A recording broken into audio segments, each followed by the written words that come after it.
Our first speaker for this session is Samara Barend, and she's Vice President and P3 Development Director at AECOM Capital. What I know, Sam, is that there are people at AECOM around the world that are watching this on the web, so you and I both need to be careful. No pressure. Sam works with AECOM's business lines, water, energy, buildings, and transportation, identifying potential PPP projects, and working with public officials to advance alternative delivery approaches. She plays a leadership role in assembling PPP teams and assists in the development of bid documents. Prior to joining AECOM, Samara served as Executive Director of the New York State Commission on Asset Maximization, which identified specific public-private opportunities and proposed a transparent process for undertaking those ventures. She has served as Vice President and Government Affairs Director for STV, where she led industry-wide policy initiatives. Most interestingly to me, in 2004, she ran as the Democratic candidate in New York's 29th U.S. Congressional District race, and she's served as statewide neighborhood program director for Hillary Clinton's U.S. Senate campaign. She's a graduate of the University of Pennsylvania, so you should pay attention to that, because apparently through some careful planning, we have a series of people who are connected with the University of Pennsylvania today. It's not exactly what I intended, but I think it's going to pay off for us. And she earned a master's degree in public policy from the John F. Kennedy School of Government at Harvard.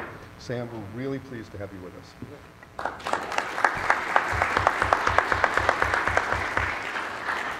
It is a real pleasure to be here with all of you today to give you a bit of an overview on public-private partnerships.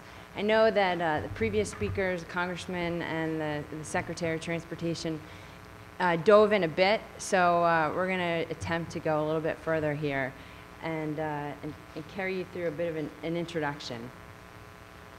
So public-private partnerships, there's so many various definitions that are thrown around for public-private partnerships. I think the previous conversation, there was a bit of a discussion of public-private partnerships is, how can we use private financing as a way to close a funding gap?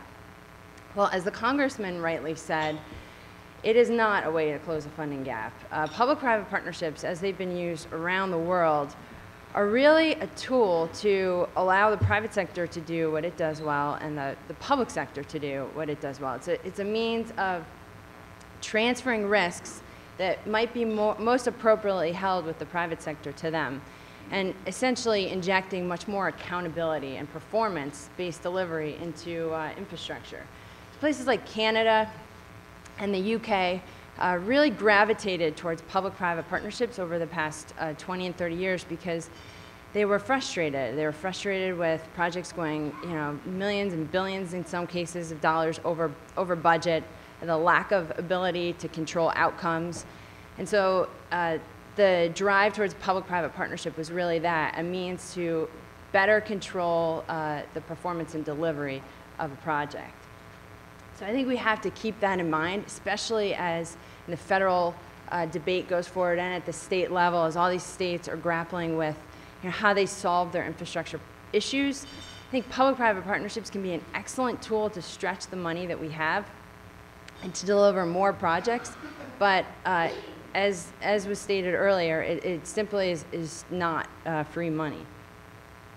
So in the conventional design bid build approach, which so many folks are familiar with, you have the public agency on top, which here in the state of Illinois would be IDOT, and basically what happens in the traditional design bid build approach is that there's separate contracts that are made with the design firm, with the design builder, with the if there's operations and maintenance that are brought on board, which makes it difficult for the public owner to have any sort of central point of accountability. So the designer is doing their designs basically in isolation from the design builder, the contractor, and the operations and maintenance. Each of these areas of delivery are actually done somewhat in isolation. But in a public-private partnership approach, there is a complete integration of delivery at all levels. You have basically a public agency entering into a long-term contract with what's called a concessionaire developer. And this developer takes full life cycle risk, which is typically 25 to 35 years. And they enter into separate contracts with a design builder and an operator. And what's interesting that you have in a public-private partnership that you don't have the traditional delivery is that you have this focus on the long term. You have essentially the developer focused on developing an asset for 35 years. So basically not over-designing it, but designing it in a manner that it's going to maximize the efficiency of the asset. So you're not realizing the steep sort of inclines and declines in terms of maintenance and operating costs.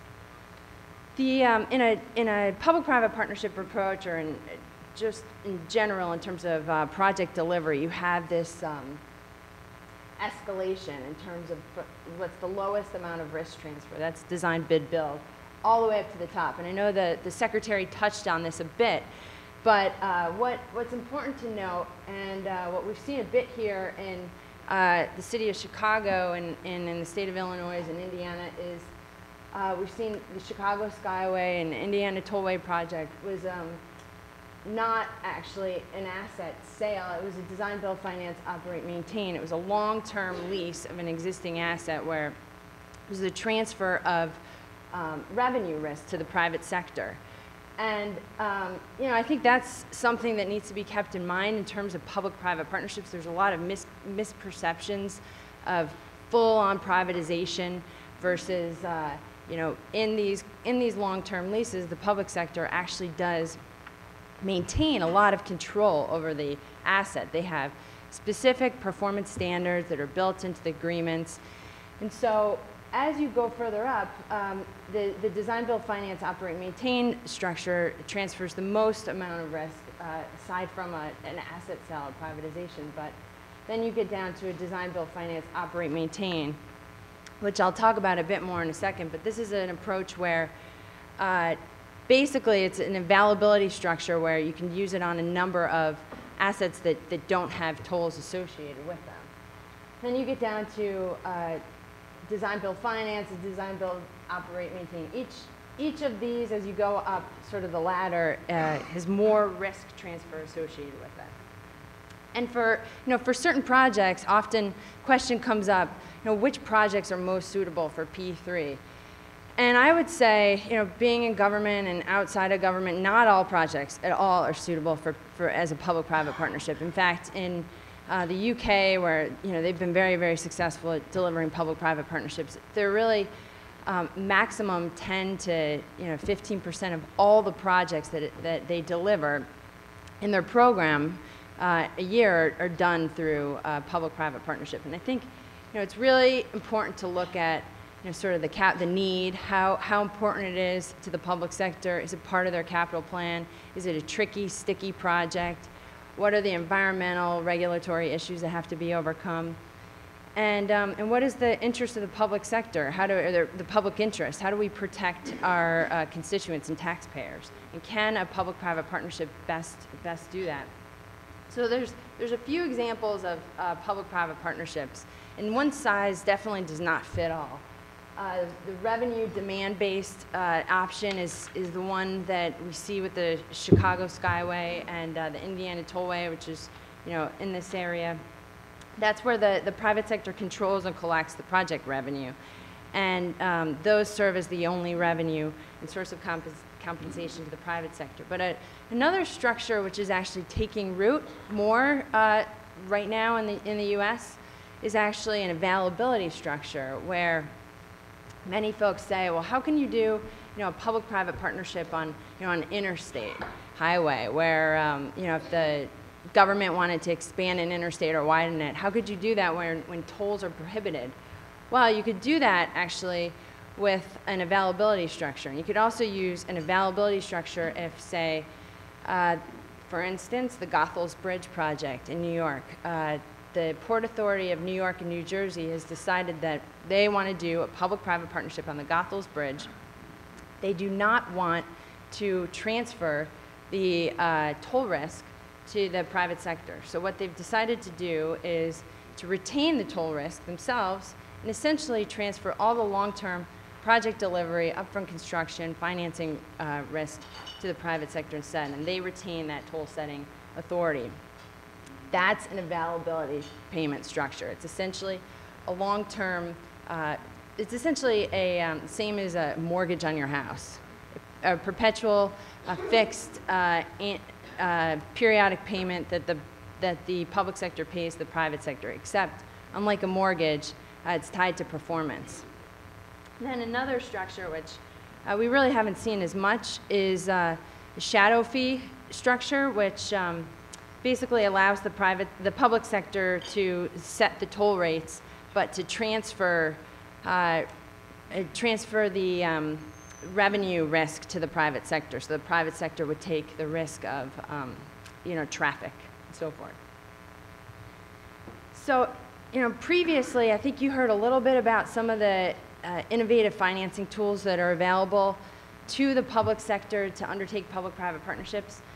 The traditional sources that we've seen have been user fees, sales tax revenue, property taxes, state funds, federal funds, and the instruments have been, the pay-as-you-go and go revenue, go bonds. Public-private partnerships bring forward through, the past 10 or so years, we've seen at the federal level a real push to help states advance public-private partnerships through various financing mechanisms, which have been discussed earlier. Essentially, folks who understand public finance recognize that tax-exempt financing is a huge motivator for using a traditional form of delivery. And there's often the argument that why would you use a public-private partnership when the cost of capital simply just doesn't justify it, that the financing costs are more expensive. That is true, but actually that argument has been significantly decreased and weakened over the past several years with the introduction of TIFIA and the introduction of private activity bonds, which has significantly minimized that differential between the financing costs. TIFIA, which was discussed earlier, is long-term subordinated non-recourse project financing.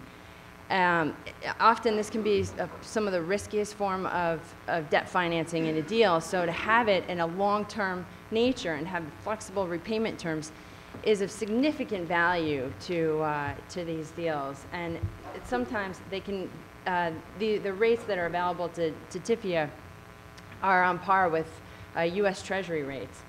So it is a subsidy that the federal government provides, but the payback for it and the amount of leverage that it brings, TIFIA, is significant. Right now, TIFIA, based on the last transportation reauthorization, increased the contribution limit that's available to states on a project basis. It was 33% of the total project costs that were eligible for TIFIA. Now it's been increased to 49%. Which is pretty significant. So in addition to TIFIA, we also have private activity bonds. So private activity bonds are very significant because they allow the private sector to combine private financing with tax-exempt financing. It essentially allows the introduction of tax-exempt financing into the P3 market. You've seen for many, many years, the use of private activity bonds in solid waste, public housing, water. Private activity bonds over the past 10 years have really grown to be used in the P3 sector, and it's been significant in lowering this cost of capital. As we saw in the Denver Fast Tracks project, which you'll hear a bit about later in the day, the average cost is less than 6% for that project, and LBJ, the private activity bonds provided a total 7% coupon. So, this whole conversation on the value for money is a critical one, and it's a critical one if you're considering advancing a public-private partnership, because you will continue to hear this argument that, and it's one that all of us on this panel hear every day, is why should we do this? So you've reduced the cost of financing, so why does it still make sense? Well, it makes sense because in a public-private partnership, you have the ability to transfer risks, whereas you simply do not in a traditional delivery approach. So that differential between the risk transfer brings about a significant value for money. And what it really entails, and what states like Illinois, which is, as the Secretary mentioned, she's going out, she's going to be hiring advisors to help them. Part of what they'll be doing is putting together a value for money analysis, looking at all the projects in their plan that could be suitable for P3. And then what they'll do is they'll do a value for money analysis to determine, basically weighing all the qualitative factors and the quantitative factors, basically going through each of the risks and quantifying each of the risks that could potentially cause issues, and saying, would we be better served to keep this risk and retain it ourselves, or would we be better served to transfer it to the private sector? And sometimes it costs more to transfer risk to the private sector, but other times, if the public sector doesn't have the ability to manage those risks well themselves, then the benefit can be significant, like it was on the Port of Miami Tunnel, where the public-private partnership project saved the state upwards of at least $400 million in the delivery of that project, and significantly accelerated. So that all has to be really taken into account, and I think doing a value for money analysis is critical. This is one of the reasons we're going to talk a bit here, Adrian, is about some of the lessons learned. But I think projects that have been misperceived, I think in the past, it is because this message has not been adequately conveyed to taxpayers and to the press. Just a bit here for you is the sort of the conventional life cycle profile, I think, is important to take into account for how we traditionally deliver our projects, because it is a bit of a mind change going from this traditional approach to a public-private partnership approach. We typically spend a lot of money on the upfront construction, and then after we get this beautiful asset designed and developed, the maintenance is just sort of ignored for a long period of time until everything falls apart and we have no other choice. Then we spend a lot of money on CapEx, on construction improvements, a lot more money than we would have had to if we had actually done a program of preventative maintenance all the way along and really had an understanding. And so in a public-private partnership approach, there is a regular program of preventative maintenance, and it's built all the way in. So the government, the agency, is not constantly responding and having these emergencies every 5 and 10 years when the asset is deteriorating. It's a much more efficient way to take care of our infrastructure over the long term. So thank you very much for your time. I appreciate it.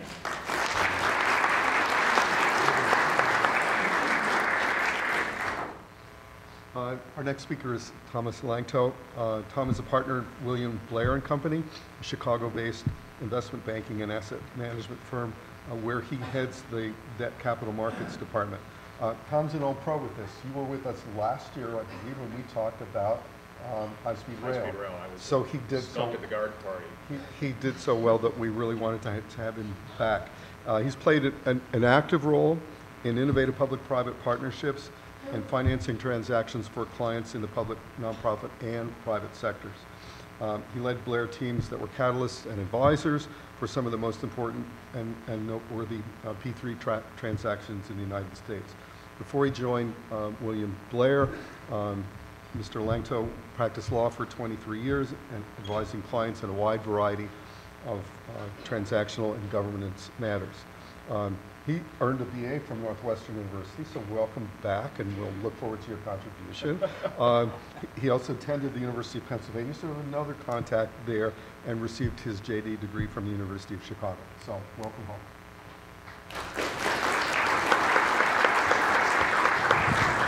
Joe, thank you very much. It's a real pleasure to be here today, and I appreciate the opportunity. And I feel like Secretary Schneider gave some of my report, and obviously we're going to have we've got the three of us have a fair amount of overlap, but I'm going to try and focus on because I'm my recovery as a former lawyer, I always say I'm a recovering lawyer. My recovery has been quite successful. I haven't had any desire to go back, but I, now reside on the even darker side of investment banking. So I'm going to focus on the financial aspects of P3s, and I think.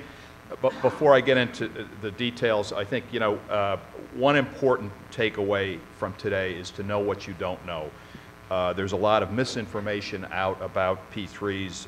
Frankly, with all respect to the folks in the media who might be here, the media doesn't do a particularly good job of reporting on P3s. We were talking about that, kibitzing on that before the panel. So just because something's in the newspaper or reported in the media about a P3 doesn't mean you should believe it. It's a very nuanced subject. I encourage everybody to keep an open mind. I have a bibliography of pro and con articles, which of course I forgot to attach to the PowerPoint, but I'd be happy to supply that to anybody.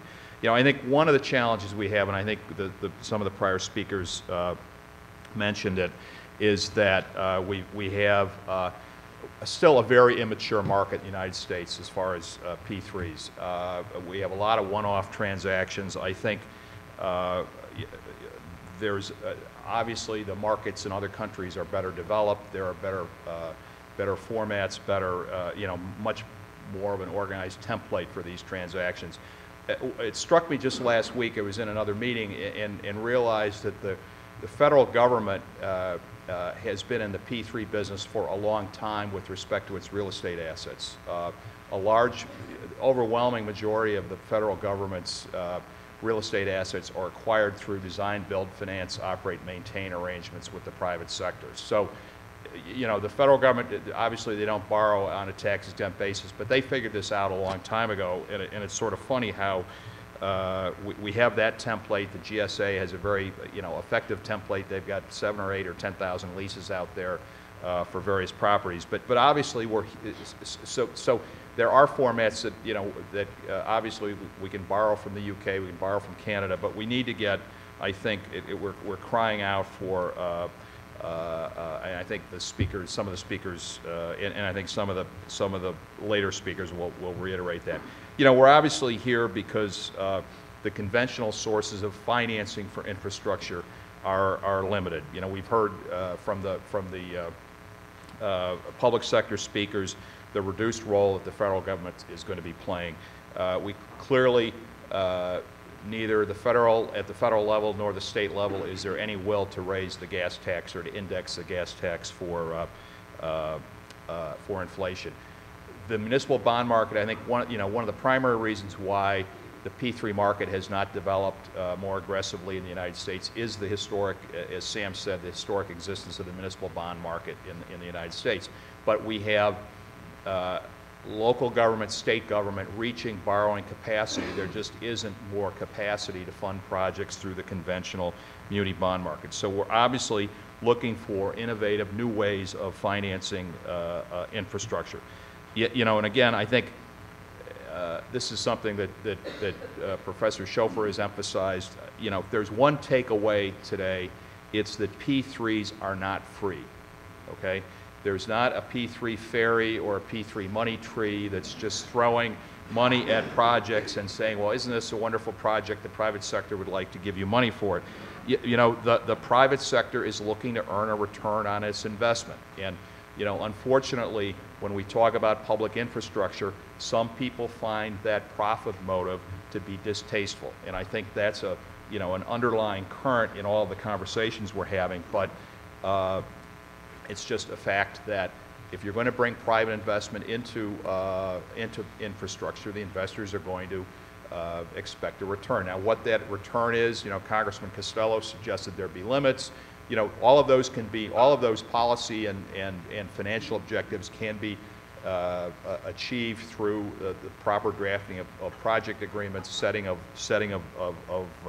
parameters for transactions. Now, Sam has covered most of the material on this slide. I want to just reiterate a couple of things a couple of points that are here.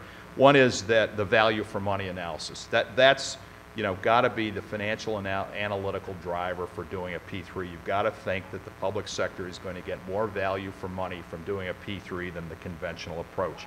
And you know, this is, again, these value for money analysis are undertaken even to, and reflect the profit motive of the private sector. So step back a minute and think about it. It makes more sense for, based on the value for money analysis, to do a P3 even though the private sector will be earning a return on its investment. So again, very important concept as transactions are analyzed. The other point worth mentioning here is our old friend risk transfer. And Sam talked about risk transfer. Others have talked about risk transfer. Very important concept. We'll get into the weeds a little bit more. Recurring theme as we talk about P3s. Okay, how does a P3 work? Well, Sam has done a good job of introducing this. I think I want to reiterate a couple of her points. One is that a P3 is not an outright sale of an asset. All right, it's a long-term contract with one or more private sector partners. Generally, it's not a sale of an asset, and I think the shorthand is used a lot to describe that. But I think you know, there are basically two basic structures that Sam talked about. One is the asset monetization. That's where, again, I think a lot of the media hysteria has arisen from the monetization of the Chicago Skyway, the Indiana Toll Road, other assets where long-term leases were entered into and proceeds were taken up front and reapplied to other public uses. You know, I think there are a million ways to financially structure P3s. And I think what you're going to see in the future is when you are talking about monetizing an asset, I think some of you probably know that the state of Ohio, Governor of Ohio, just decided not to proceed with the monetization of the Ohio Turnpike. What instead they're going to do is put $3 billion worth of debt on it as an alternative and use that money to finance the state's transportation assets. But again, I think there are lots of different ways to structure these things. I think going forward, you're going to see more revenue sharing arrangements. The model had been for the first few transactions, take all the money up front. Going forward, I think you'll see governments in an asset monetization taking less money up front and entering into a revenue sharing arrangement so that you address the issue that Congressman Costello identified about worrying about some sort of windfall going to the private sector, you align the interests of the public sector and the private sector. That said, remember that you're sharing risk then. The public sector is going to be in a revenue sharing arrangement, is going to be retaining some of the risk that it might have shifted to the private sector. You know, again, I think here's our friend risk sharing again, risk shifting, risk sharing. It's not something that lends itself to a political soundbite, right? It's not something that you can get out and, boy, I'm really in favor of risk sharing. That's going to be my platform. Risk shifting.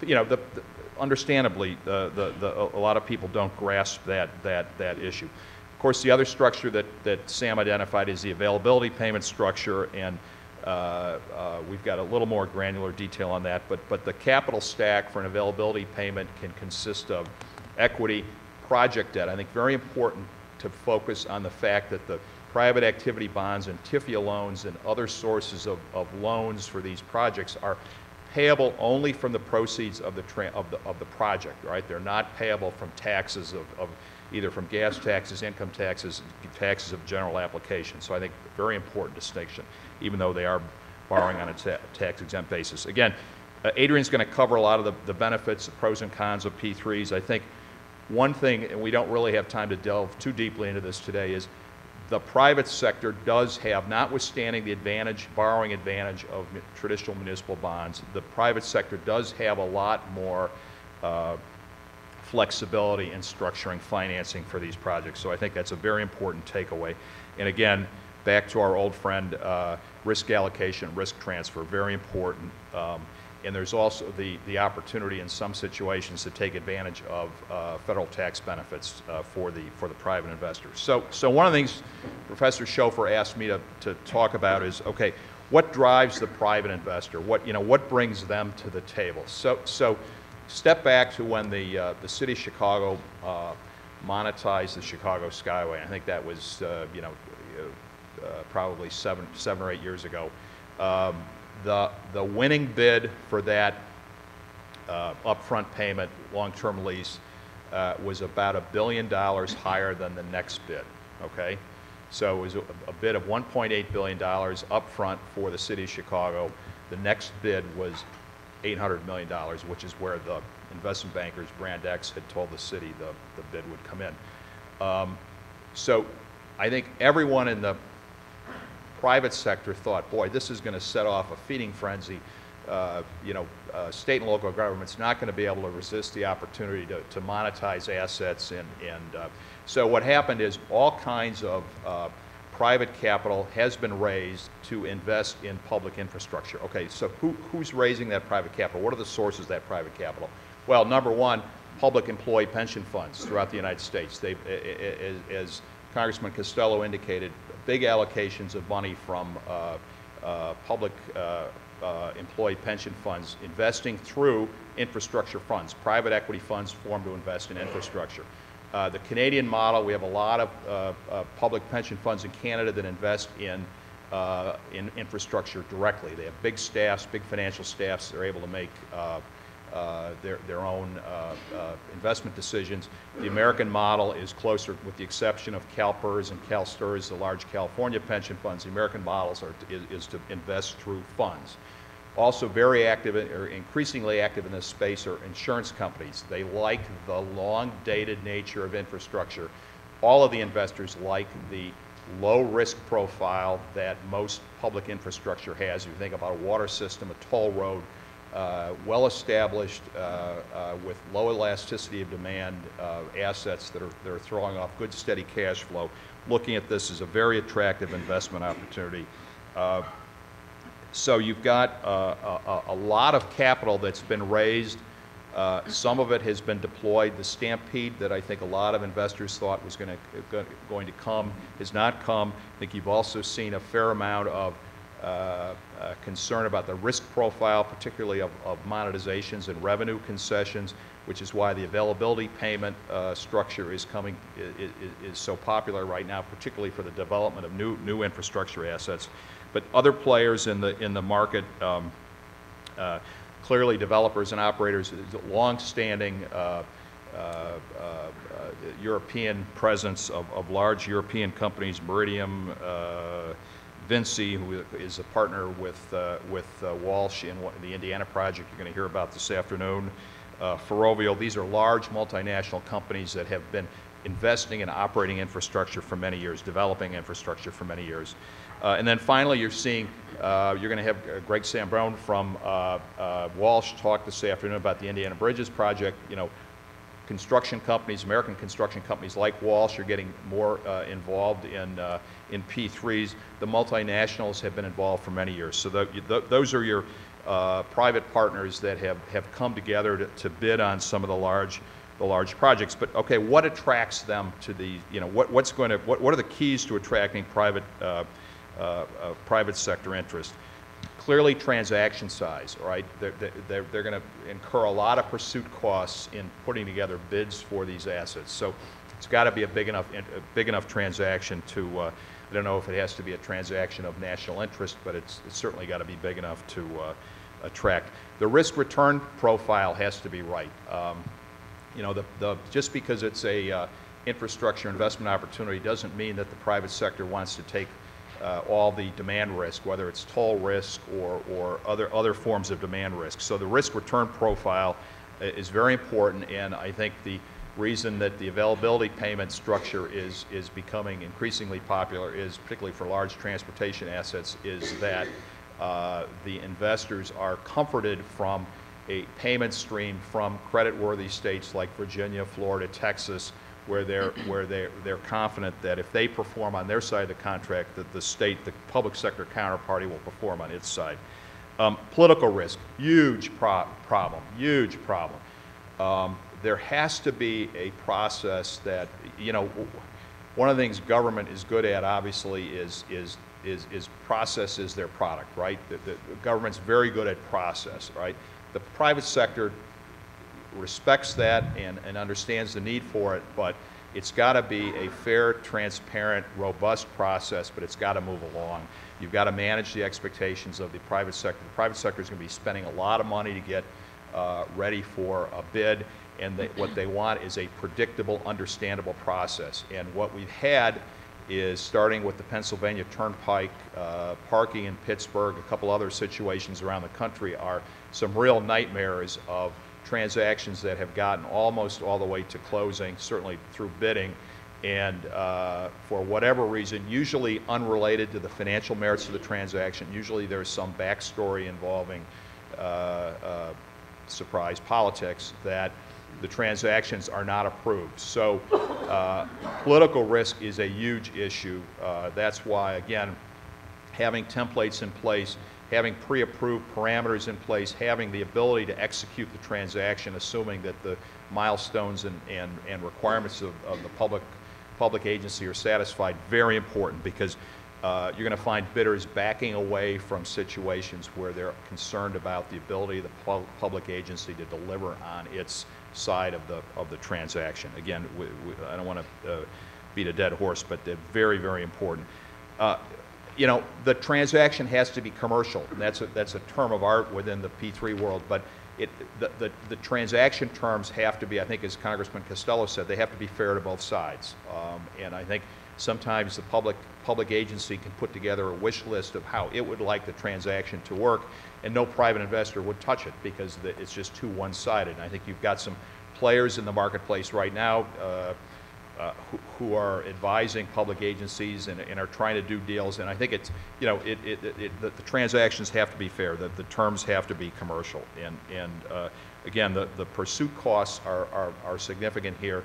There are increasingly options for investors to pursue, and I think they'll walk away if it's not an interesting or a fair commercial transaction.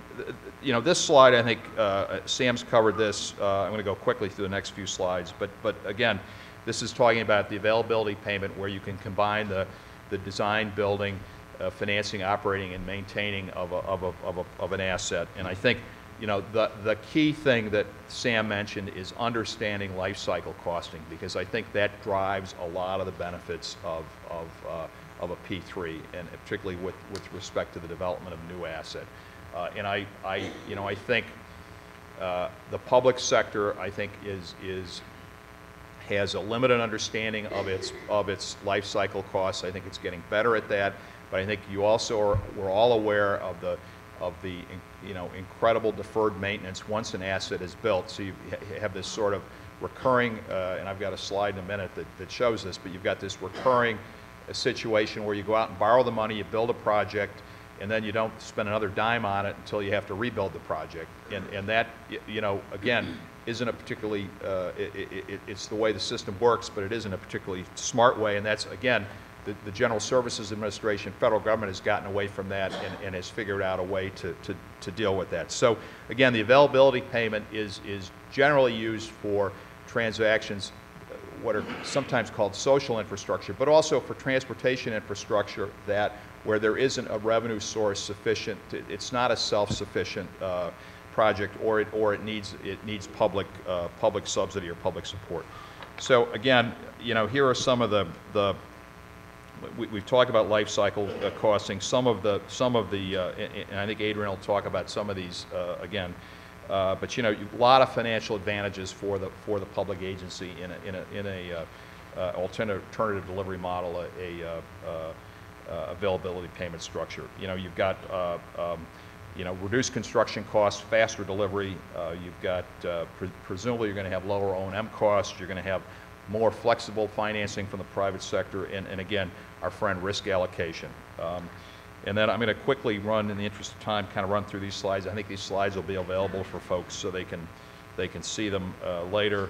But this is drilling. So this slide attempts to answer the question, and again, we don't have time to really talk about this in detail, but the conventional wisdom always is, well, I can borrow at tax-exempt interest rates. Why would I possibly think about using a P3? And I think the graph on your right illustrates that in certain situations, by using a capital stack from the private sector, you're able to get the public agencies able to get more value out of a transaction. Not always the case, but again, I think that what we're trying to attempt to do there is show that there are different ways to approach the financial analysis and look at the financing of these projects. And again, remember that the debt capacity of many state and local public agencies is diminished. Even if they wanted to, they couldn't borrow to finance projects. So, in some respects, it could be an academic exercise as well. But as Sam mentioned, the use of tax-exempt debt in the form of project bonds, private activity bonds, is very helpful to facilitating. And again, that's where the developer of the project, the private sector, is solely responsible for the payment of the repayment of the debt service on the bonds. This is sort of a condensed version of why you would do an availability payment versus a conventional financing with using municipal bonds. And I think that the top bars show where the opportunity is to transfer risk and get financial benefit from that. And then the bottom slide obviously illustrates that the long-term availability payment that substitutes for that. So again, it's a graphic illustration of why you would want to do this. But again, the math's got to work. It's not just P3s are automatically better than conventional approaches. You've got to do the math. You've got to do the value for money analysis.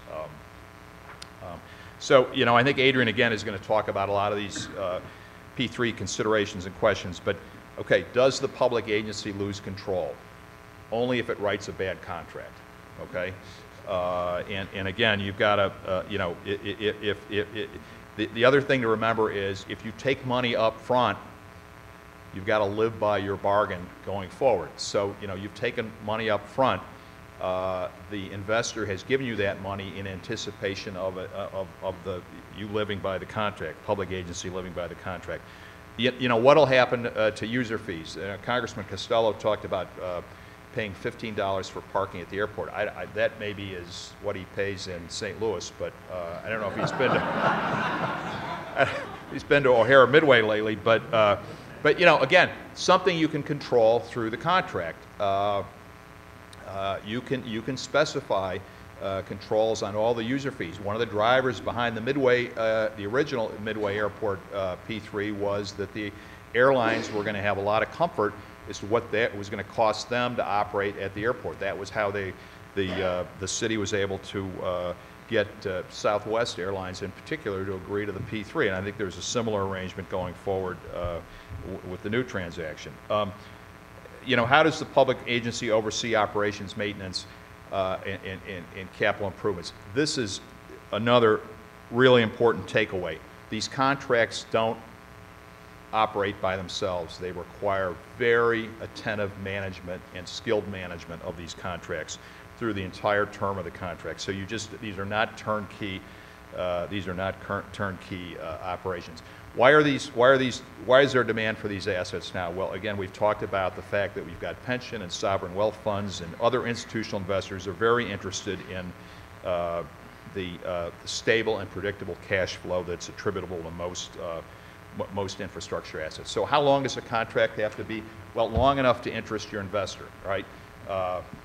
I don't think you're going to ever see a 99-year concession agreement again. I think you probably won't see one longer than 50 years, but nobody's going to do this for 10 or 15 years. There's got to be a meeting in the middle. Joe, I'm almost done. So lessons learned. Again, Adrian's going to talk about lessons learned, but I think on the financial side, certainly in the left-hand column, valuation, some very important. You've got to have a robust and transparent process. You've got to manage bidder and stakeholder expectations. You've got to do your value for money analysis. You've got to understand the value of your risk transfer.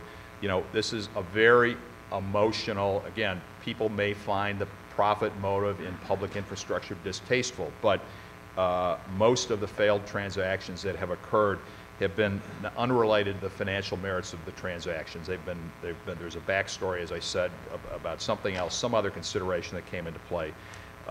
You know, Congressman Costello mentioned the use of proceeds. Very important that there be a perception that there's value being obtained by the public for a P3. Either if you're going to monetize an asset and you're going to use that, as Indiana did, use the proceeds from the monetization of the toll road to fund other transportation projects, fund some sort of long-term purpose, you know, particularly if you're monetizing a transportation asset, use it for other transportation projects. Very important that there be a perception of value by the public, and I think what's undermined some of the P3 transactions, including one here in Chicago, was that the money was all spent on the operating budget. And that was a political decision, it was a policy decision, it had nothing to do with the financial merits of the transaction. Again, Adrian's going to talk about lessons learned. The one thing I would say, repeat, is political risk is a huge issue that's got to be dealt with up front. I've got some other information in here in terms of you know, the regulatory environment. I think I would, with all respect to, I think everyone's worst fear is that the federal government comes in and overly regulates the P3 market. I think there are lots of things the federal government can do to encourage P3s, but I think there's a real concern that the feds are going to come in and maybe overdo it, as sometimes happens. You know, here are some examples of states and cities leading the way. You're going to hear about some of these projects after lunch, so I think really good. You're going to have some really good case studies. Just to pick on Pennsylvania for a minute, they're sort of the poster, you know, the first three transactions are sort of the poster children for how not to do a P3, what not to do. You know, it's nice to pick on somebody outside of Chicago.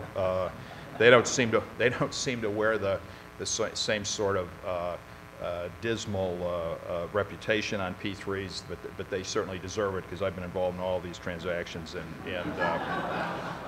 then I've got a few case studies. I'm not going to talk about them very much, other than Forrest Claypool obviously is being honored at lunch today. The CTA did a very innovative transaction in the format of an availability payment structure to replace its fare collection system. And so the upshot of this is the private sector is going to finance all the new equipment, the order of magnitude being $100 million, give or take.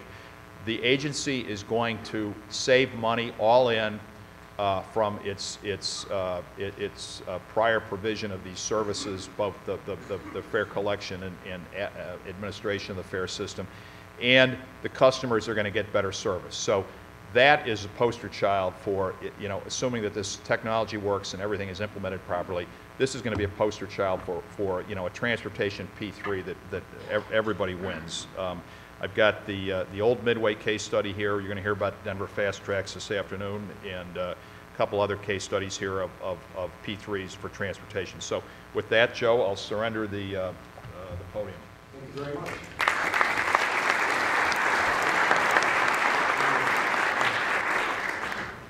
Our next speaker is Adrian Moore. Adrian is Vice President of Policy at the Reason Foundation, which is a nonprofit think tank advancing free market principles.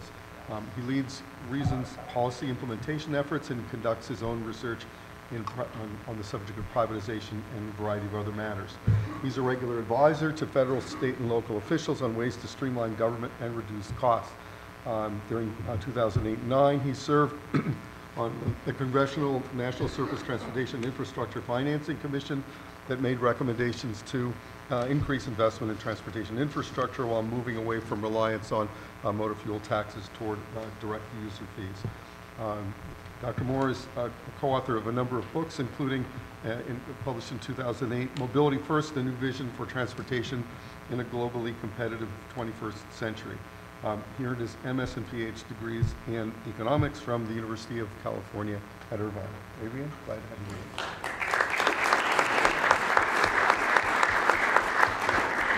Good morning, everyone. So I'm going to, as you've heard, there's some overlap between all three of our talks, and each of us taking somewhat of a different perspective. I'm going to take more of a policy perspective while covering some of the same ground and some new stuff. So that's the approach. You just saw a list there in the last batch of Tom's slides of a lot of specific projects that are happening. I would just add another layer to that, sort of the idea that these P3s, more of these are happening in more places than most people realize. That another layer on top of that is states actually moving to create legislative frameworks that make it easier and more structured to pursue P3s, both at the state level and for local governments as well. A professor at Cornell University named Rick Geddes has done a couple of interesting papers in the last year looking at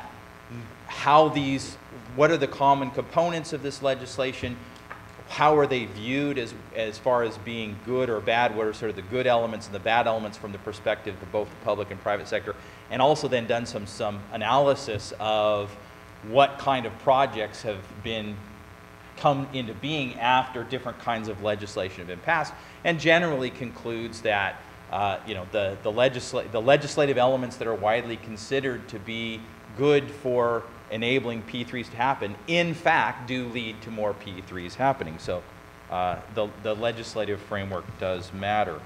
I want to touch a little bit on sort of advantages, disadvantages, but before I get into that, I thought,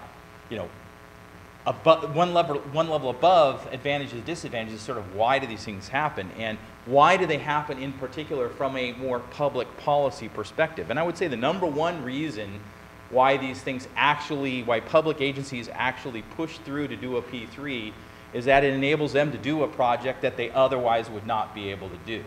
So all these other considerations are subsidiary, I think, to really this, is here's a project, it's on our list, we really want it, and it just isn't coming together. And a P3 makes it possible where it wasn't possible any other way. That's probably the number one reason why these things happen. They're also, very much in that vein.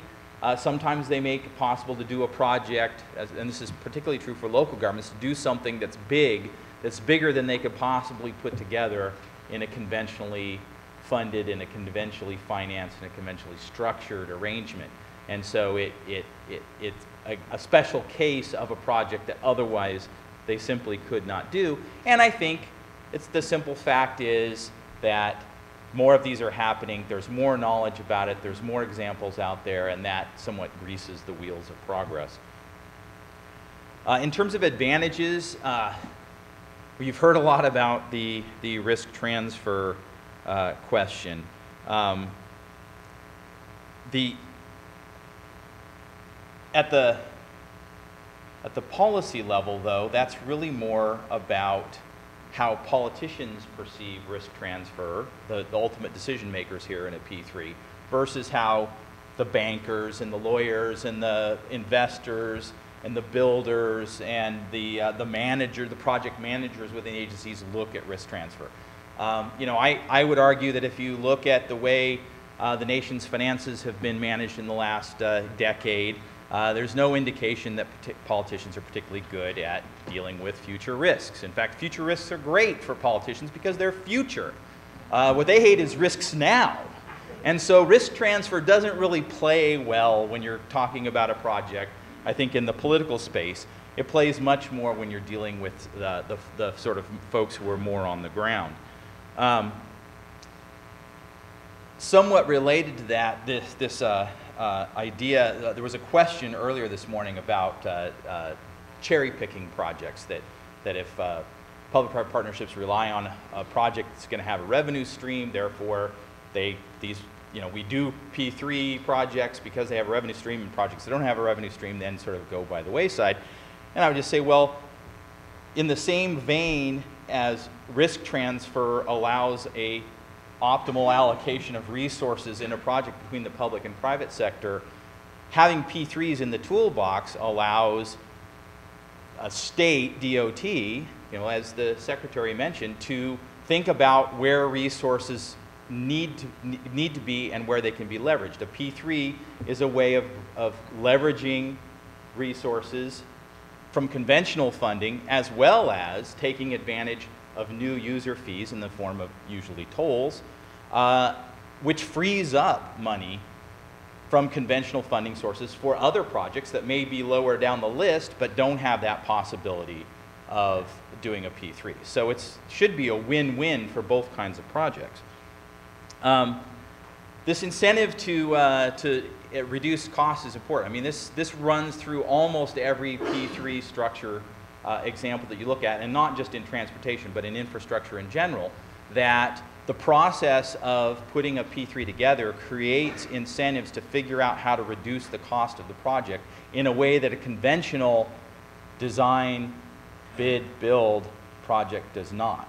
The idea is to win the bid and extract the maximum value from the contract. So there's lots of examples of P3s where very particular money saving ideas have come about through the P3 process. And this is the proper maintenance. In California, one of the examples that sort of flew by there on Tom's list was the Presidio Parkway in California, California's latest P3. And there, very explicitly, the issue is California's done a great job of measuring how much it's underfunding maintenance, how much is deferring maintenance. And the Secretary of Transportation there, when he looked at this P3, said, well, look, the way I see it, this P3 is going to guarantee that this one particular very vital chunk of road is going to get maintained for the next 30 years, come hell or high water. There's no way we can withhold the maintenance funds from that project. So at least one road in California will actually be maintained. If I could only do that for all the roads, I'd be ecstatic, right? So, you know, that's a pretty bald way of putting it, but being able to lock in maintenance in any of these structures is a pretty distinct advantage. The targeting of resources, this goes back to talking again about cherry picking. You know, politics has its own criteria for selecting which projects are most important, and that does have the advantage of allowing things besides raw demographic, traffic flow, and money to drive the decision. But it also has the disadvantage of allowing plain old pandering and politicking to influence the decision projects. And I think anybody who's been involved in transportation for any time has seen plenty of questionable projects get built.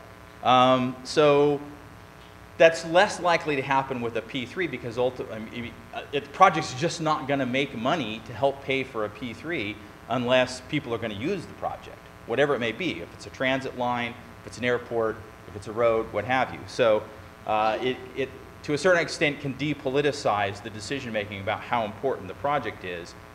These things are generally user fee funded, and that answers a lot of fairness questions that you don't have when you have non-user fee funded projects. And innovation. One of the most recent P3s to open in the United States is the I-495 express lanes, hot lanes, managed lanes, whatever you want to call them. The DC Beltway, not even 2 months since they've opened. And one of the most interesting things about that project is the local government looked at what ultimately got built under that P3, and one of the things they highlight up front is, wow, they built this thing quite differently from the way we conceived of it, in terms particularly of the number of exit and entry ramps. The local government had a very clear concept of what they thought the traffic flow would be and where they wanted to put on and off ramps. And it had nothing to do with how to get the most people to use the facility as possible, which is what the private guys who built it wanted because that's where they make their money, right? So they thought about, well, what's going to make this thing used by the most people possible? And they designed their ramp system based on that. And now the local government looks at it and go, gee, well, we wish we'd thought of that. And they didn't. Their planning process did not take that into account. It was an innovation that the private sector brought because they have an incentive to do so. So just to take that bundle of advantages and sort of loop it back to Chicago, I'm going to invoke some of my own work, which is in August we released a report about Chicago where we mapped out sort of a 25-year plan for Chicago focusing on congestion relief. And we identified 11 major projects that would add over 2,000, almost 2,500 lane miles to the road system in Chicago. That would reduce the amount of time Chicagoans spend stuck in traffic by 90 million hours. a year and bring $2 billion per year in economic benefits independent of the value of that 90 billion hours, which is also substantial, and all self-funded through user fees, which could be highly leveraged if it was done as a P3. So if you've got a set of projects that produce tremendous benefits and can be funded with user fees efficiently through a P3 because they are tolled projects, I mean, that's pretty much a win-win situation, and a way that a P3 can leverage, because I think the local governments, the coalition of local governments in the state, would have a hard time putting these projects together. They all almost all cross jurisdictional lines. They would be complex to fund. Putting tolls on them would be politically tricky, but if they're done as P3s, you overcome a lot of those barriers. Now, some disadvantages. First one was already touched on, I think, in terms of, well, the first two have already been touched on. I think the risk, just the idea that, well, this is a new approach and it's risky. I mean, yeah, we hear about it, we see all these examples, states are doing it, but it's still new to me. I think Congressman Costello captured that well, you know, when he essentially said, I wasn't too sure about the P3, the Skyway P3, because I'd heard of P3s that failed. Well, it's like me saying, well, I'm not too sure about you, Mr. Congressman, because I've heard of congressmen that went to jail. I mean, I think you have to look a little bigger than the odd anecdote when you're trying to judge somebody or something. P3s have an incredible track record of success. I would argue far better track record of success than Congress as an institution. The most data I've personally worked on in P3s in infrastructure is in the water and wastewater sector, where we have 25 years of experience with 10, 15, and 25-year contracts, concession agreements in water and wastewater. And every year we have an analysis that looks at how many of those contracts came to an end in the past year and what happened. Were they renewed? Were they rebid competitively? Did the government decide to end the public-private partnership? And roughly for the last 10 years, on average, about 90 to 92% of every water, wastewater privatization that has reached the end of its term in that year has been renewed in some form or fashion as a P3. So that's a 90% success rate, basically.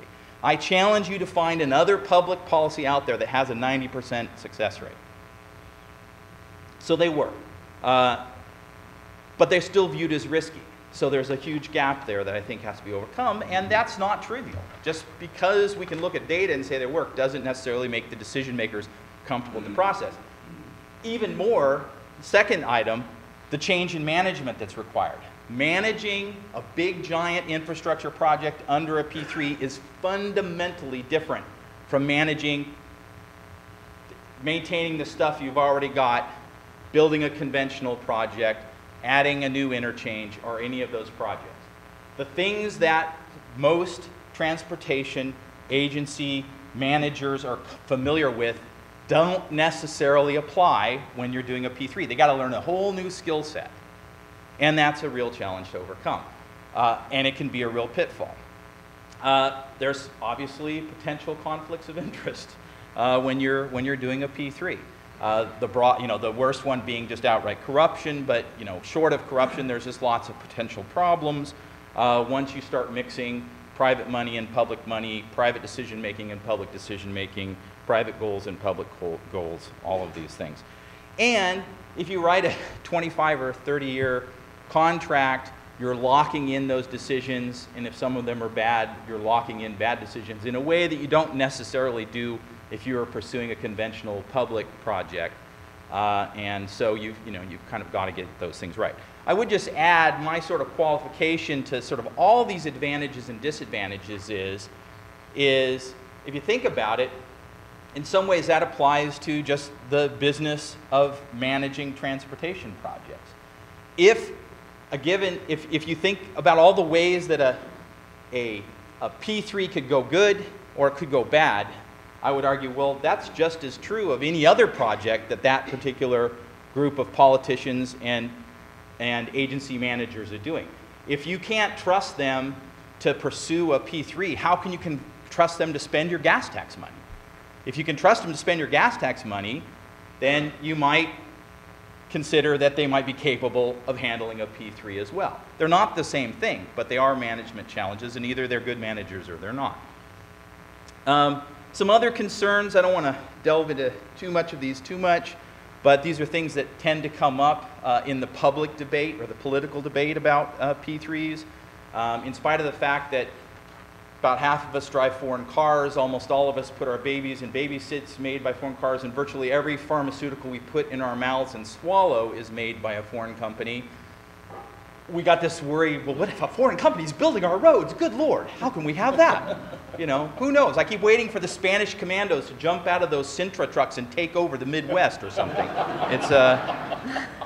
It's crazy. So, but it comes up again and again. Again, too long a term. That's, you know, I think Tom's right. 99 years, 75 years are probably not likely to happen a lot in the future. Time matters in putting these agreements together, and getting the time right is part of getting the whole thing right. Excessive toll rates. Look, roads are natural monopolies for the most part. I mean, the network within a major metropolitan area is not quite a natural monopoly, but the fact is, if we could privatize the entire road system and convert it into utilities, somewhat like the electric utilities, well, we don't have unregulated electric utilities. We wouldn't have unregulated private roads either. So anything short of that still fits into some sort of regulatory framework. So the idea that we don't think about how to deal with regulating toll rates is kind of crazy. I'm going to move. The protecting the public interest flows right out of what I was just talking about. You know, getting the terms of the partnership right is the big one. And I think the investment there is learning from what's going on in the rest of the world and the rest of the country.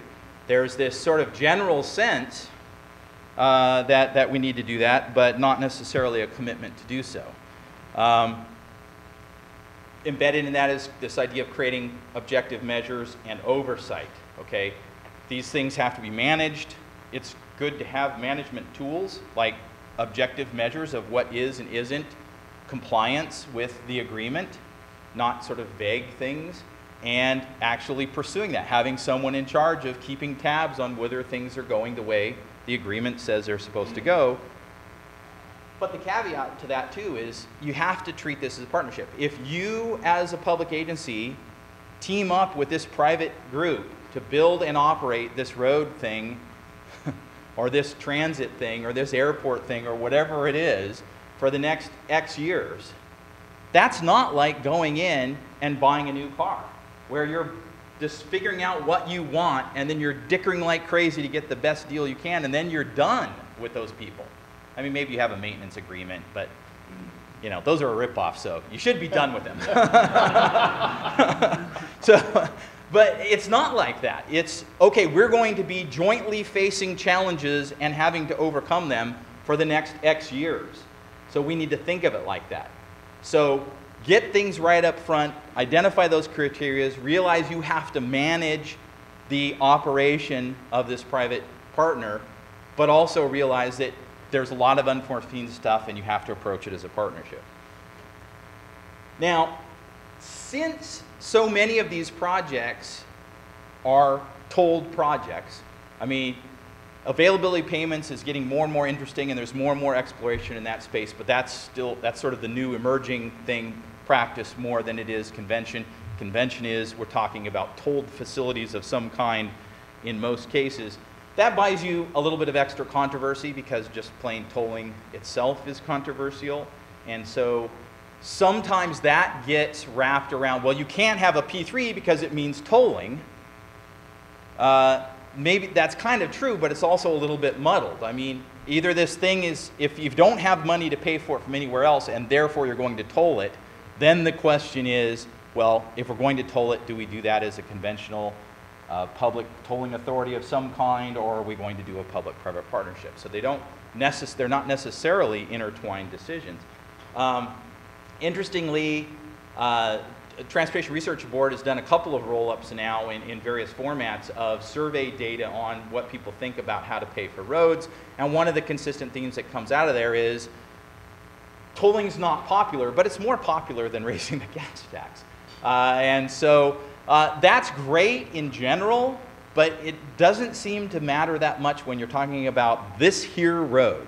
Because when you're talking about this here road, then it's much more personal and much more emotional and much more wrapped in a lot of other issues, and it's harder to just say, well, look, generally people prefer this to a tax increase, because on this here road, it's not a choice of a tax increase or a toll. It's a choice of tolling or not.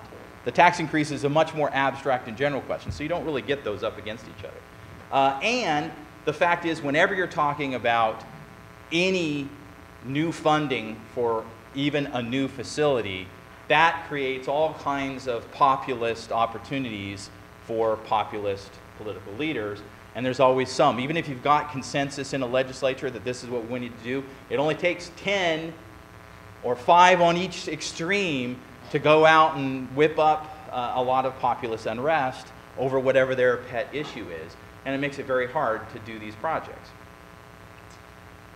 Last thing I want to talk about is process reforms. And this goes back to what I was talking about in terms of advantages and disadvantages, lessons learned, that when I look at places that just use P3s as a tool, and I think that's crucial, right? That this is a tool. People, we were talking during the break before this about the P3 pixie dust, or where's the P3 ferry, and we were talking about in terms of people say, hey, P3s, that'll bring new money to the table.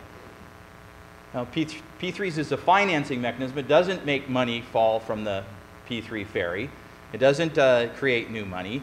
It's a structure, but it's even broader than that. It's this idea that P3s just solve problems. You know, P3s are a tool. Wrenches are great ways to get certain jobs done, and bad ways to get other jobs done. And you have to think about that when you use a tool, and it's the same with P3s. But also, thinking about it as something that you know how to use. I mean, go beyond a wrench and think about something more complex like a router or a complex table saw, where you actually maybe have to invest a little bit in learning how to use it. Places that use P3 successfully and repeatedly, because they're a tool in the toolbox, actually invest in the capability.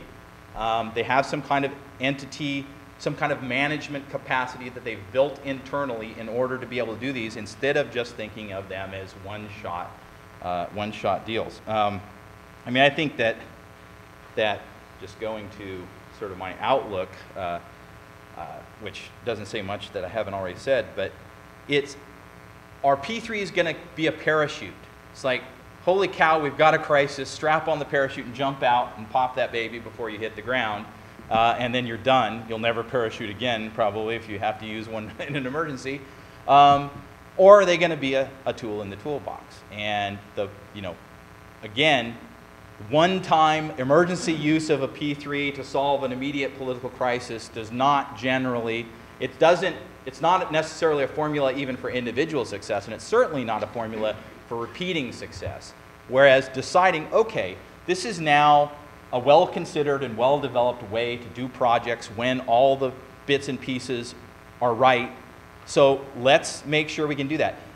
When I talk to a staff person or an elected official about transportation funding, it always amazes me that, I mean, very, very, very few have ever met who could really talk conversationally about the content of the, not of my slides, but of Sam and Tom's, right? So the financial, technical, ins and out, risk transfer stuff, no. But you get them talking about how congressional scoring works and all the different, the incredibly convoluted flow chart of federal fund. They know that stuff inside and out. I can't follow that stuff to save my life.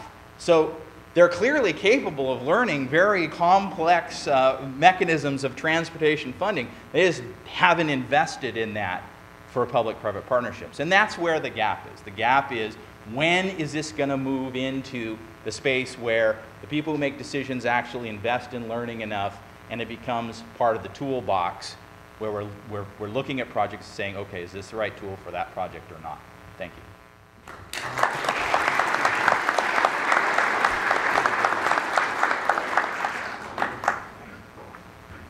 So now you all understand this, right? So are there any questions? This was a really powerful panel. I'm very pleased and impressed. And I have lots of notes, and I'm going to bring them to my class and claim them that they're my own ideas next quarter. Other questions? Yes. Try to find a mic, or can you, yeah, Brett's going to report that to you.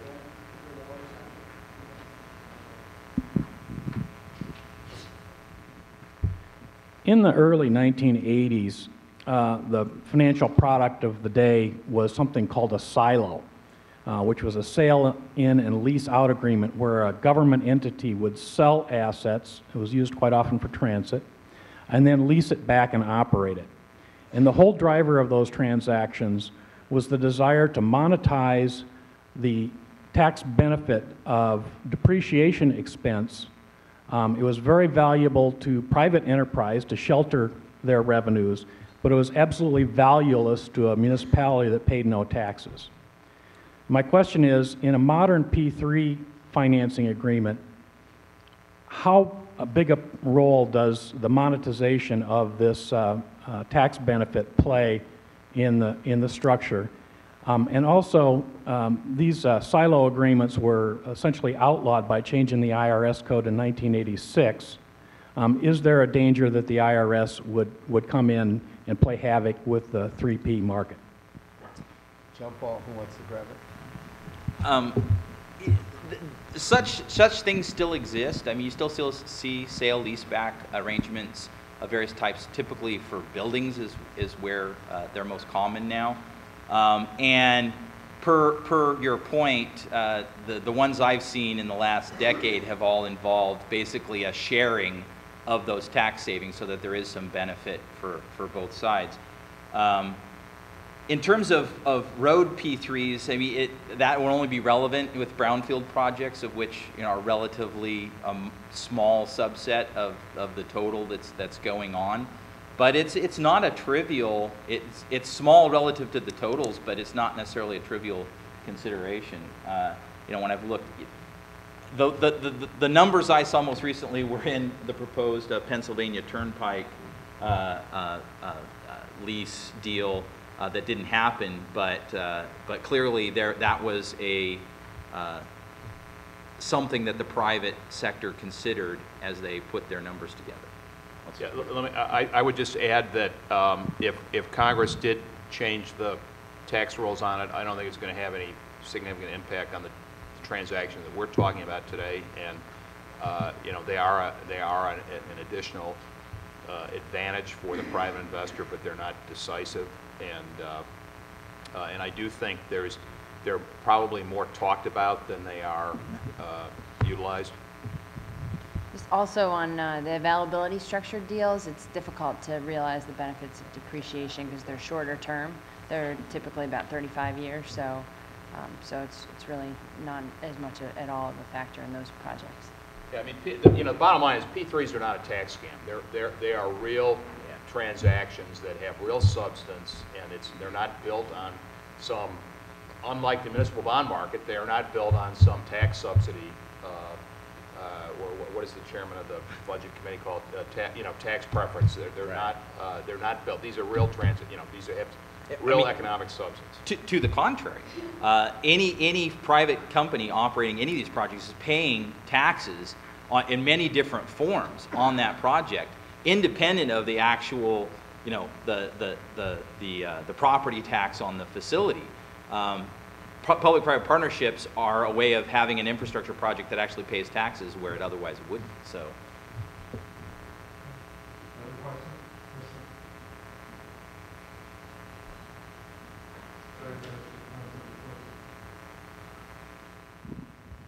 Hello, my question is if foreign investors are welcome to involve into P3 projects, and what's their returns and risks? Thank you. Yeah, I would just say most of the big companies with experience in this area are foreign, and so the reality is, I mean, I've seen very few bids that didn't involve a lot of them. So they're welcome in that sense. Nonetheless, there is some populist dislike of that, and that certainly comes up in the debate about these projects frequently. But in the actual bidding of them, they play a huge role. I was just going to say that the returns are just dependent on the project structure, and revenue risk structure projects have greater returns because the risk is higher for the private sector to take on the traffic risks. Availability structured projects have much lower returns. That's why a lot of pension funds and others that can accept a lower rate of return or prefer those structures. And I think in terms of the risks, I mean the risks are the private sector won't accept risks that are unreasonable, as has been mentioned by I think all of us, on that the risks have to be appropriate. And just there has been a lot of discussion about private or foreign players entering the market, but we're going to hear from Walsh later today. They were one of the successful winners on the Ohio River Bridges project, and there's a lot of contractors that are entering the market now, the P3 market, that are actually playing at the equity level, so they're becoming developers, and they're also serving in a construction role or a design role. So we are seeing a new entrance into the U.S. market, and so you're having U.S. players alongside the foreign players as well.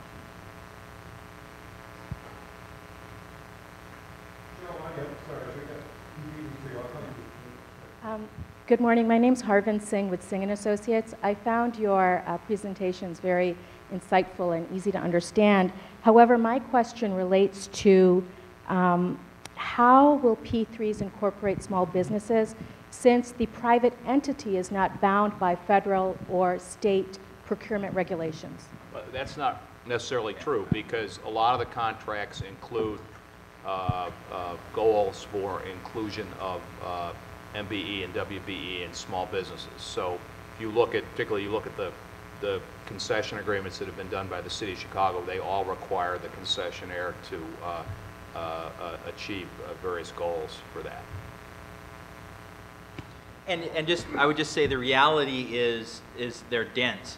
I mentioned the 495, the I-495 lanes, the Washington D.C. Beltway that was just completed. That was a two-company consortium, two giant companies won that bid, and then they proceeded. I think they had something like 60 subcontractors at the end of the day. It was this huge network of mostly local small businesses that did, painting, striping, all signs, security, you name it.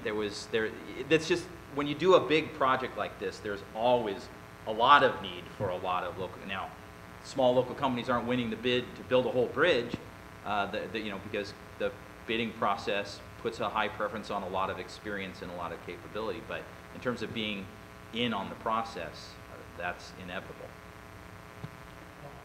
If you take a typical, if there is such a thing, highway project with the full Monty of elements of a P3, from design, build, fund, finance, operate, maintain, take all the elements, and you consider the value proposition from doing it this way, what % of that value proposition comes from three elements: design, build, and maintain?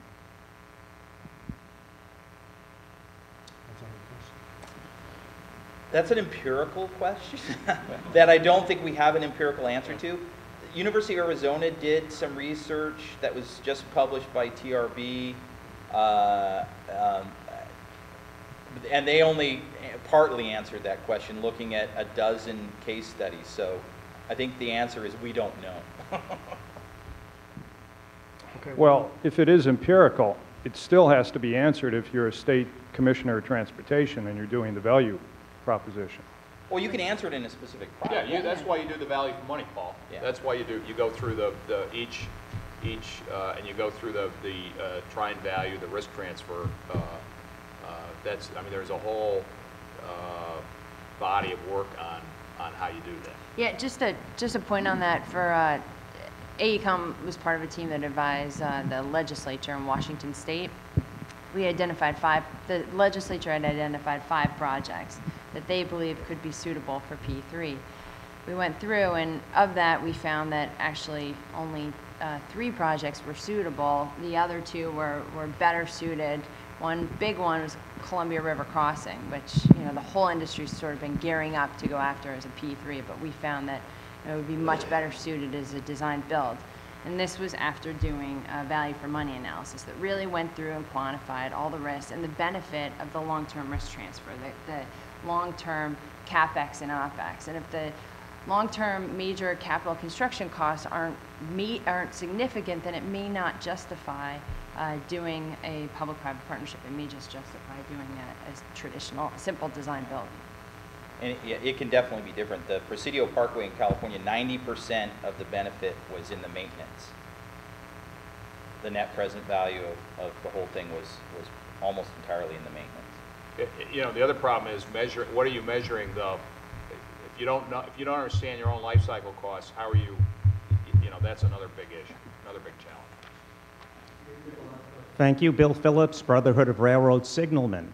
I want to ask you, what happens when the project just goes south? It fails. I think, Tom, you whizzed through one of your slides, and I think I saw there would be a monetary payment to the government entity. Where does the money come from? I saw another slide that said the assets would return to the government, but aren't they going to be all not maintained properly, deferred maintenance? Not if you're managing the contract, right? If you're managing the contract, you won't get that far. So ultimately you get the asset back, and you get to keep the benefit of the transaction. And this financial payment that was on one of your slides, where does that come from? Well, if they are in the availability payment structure, you stop payments until the default is remedied. If the default's not remedied, you take the asset back, and then you've stopped paying. If there is if you're managing the contract correctly, you never get to the point where there's an issue like that. If you're not, you're going to have a problem. Right. The agreements include you asked specifically about the cash payment. That's part of the contract.